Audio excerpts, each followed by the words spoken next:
Hi, I'm Zen with Alaska.org, and I am here to help you pack for your Alaska vacation. So the first thing that you should know is that summer in Alaska is really mild and pleasant, especially in South Central, Interior, Southeast, the regions where most visitors are coming either by plane or on a cruise ship. So between May and September, sorry, I had a mosquito on my face. Between May and September, expect temperatures in the mid-50s to low 70s, with it sometimes dipping into the 40s at night. June and July are definitely the warmest months, and generally it gets rainier as the season goes on, closer to August and September. So for the most part, when you're packing, you don't need any specialized gear for your Alaska trip. And Alaska is really casual, so you can bring some nice items for a night out, but most restaurants and other places, jeans are perfectly fine. The key to packing for Alaska is layers, so that you can adjust as the conditions change around you. Your base layer, you're going to want a lightweight wicking shirt. This keeps moisture away from your body, especially if you're active and hiking.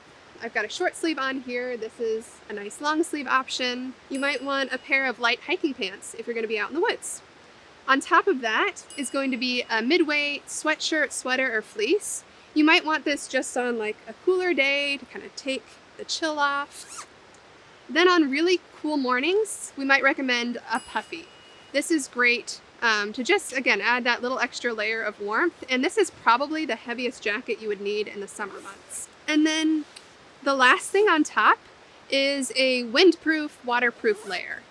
This is really just going to help you keep in all of the warmth from your top layers and also keep the water off. We recommend packing a pair of rain pants. They may never come out of your backpack or suitcase, but it's really nice to have to not interrupt your activity. They say in Alaska there's no bad weather, just bad gear, and this is a perfect example of that. So what about shorts and dresses? Sure, you can pack one or two.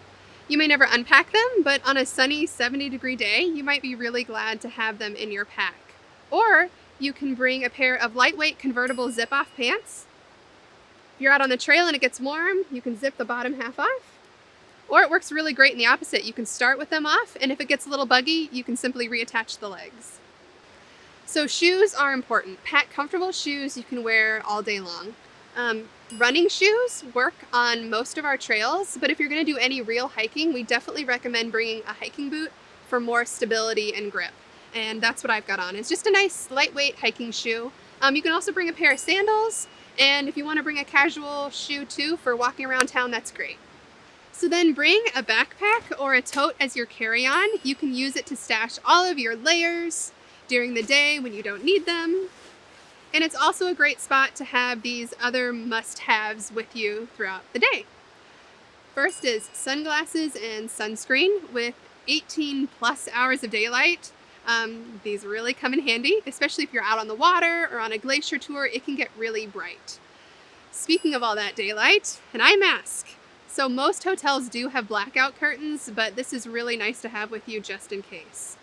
We also recommend binoculars. It's not a must-have, but if you've got them, bring them. Many tour companies will provide them, especially on wildlife viewing excursions, so you can get a closer look.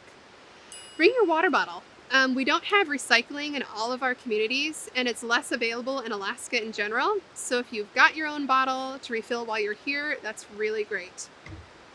Also bring a light winter hat and gloves, again for those excursions where it might get a little chillier. And then finally, your camera phone, and a regular camera. I definitely recommend bringing a regular camera, especially if you want to get some pictures of wildlife. They're not always going to be very close, so something that has good zoom will get you those pictures that you'll want to look back on.